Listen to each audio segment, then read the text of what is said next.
len tak, akože je to odchádzali.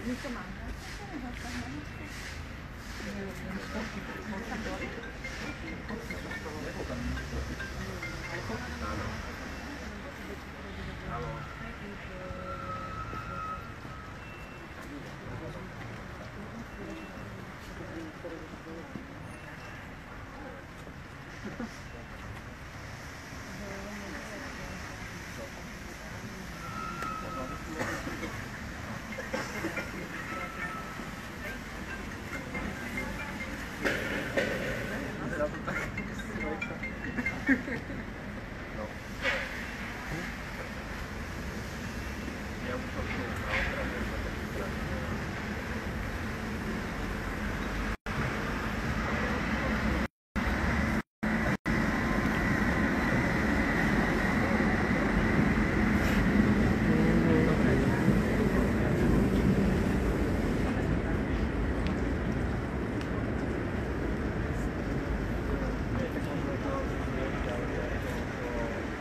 Dobrý, ako vám to ide?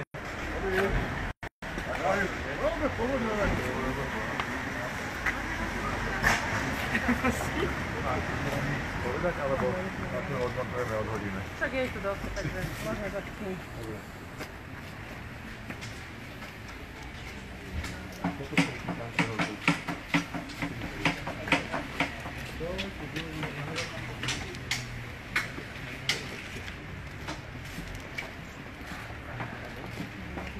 Ďakujeme veľmi pekne.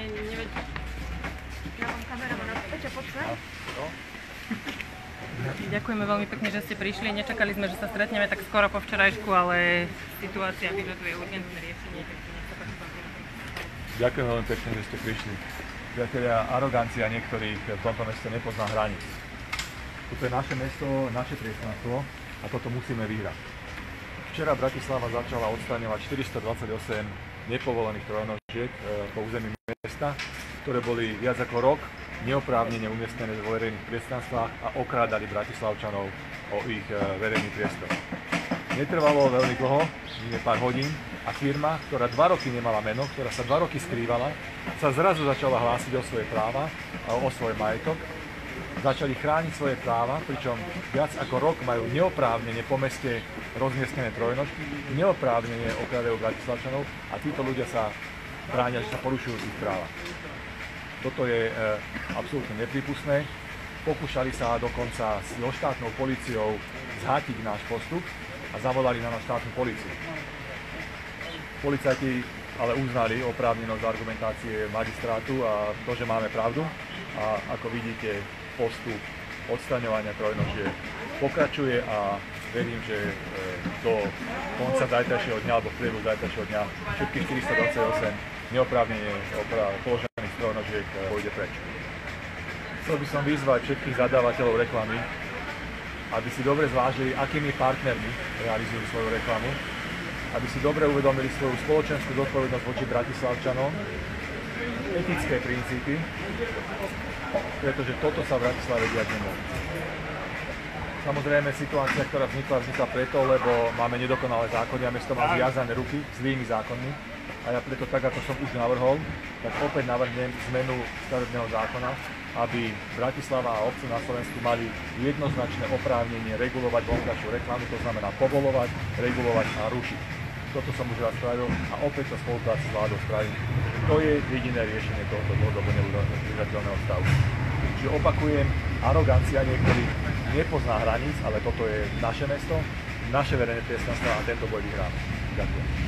Ďakujem. Sa páči, ak nejaká otázka? Pán primátor, vlastne stanovisku, ktoré sme dostali od pána Šruteka, povedal, že to bola v podstate akoby krádež, že tie veci, ktoré ste odstránili, máte ich niekde uskladnené, že môžete teoreticky môžete vrátiť?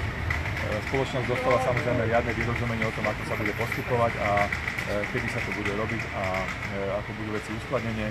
Považujem za absolútnu nehoráznosť a drzosť, aby ľudia, ktorí rok okrádajú Bratislavčanov o verejný priestor, rozprávali o krádeži, o tom, že oni sú poškodení. Oni sa majú ospravedlniť Bratislavčanov a vrátiť peniaze, o ktoré pre mesto okradli.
Ešte raz, nech sa firma prezident dobre pozrie, lebo toto čaká každého, kto bude okrádať Bratislavčanov.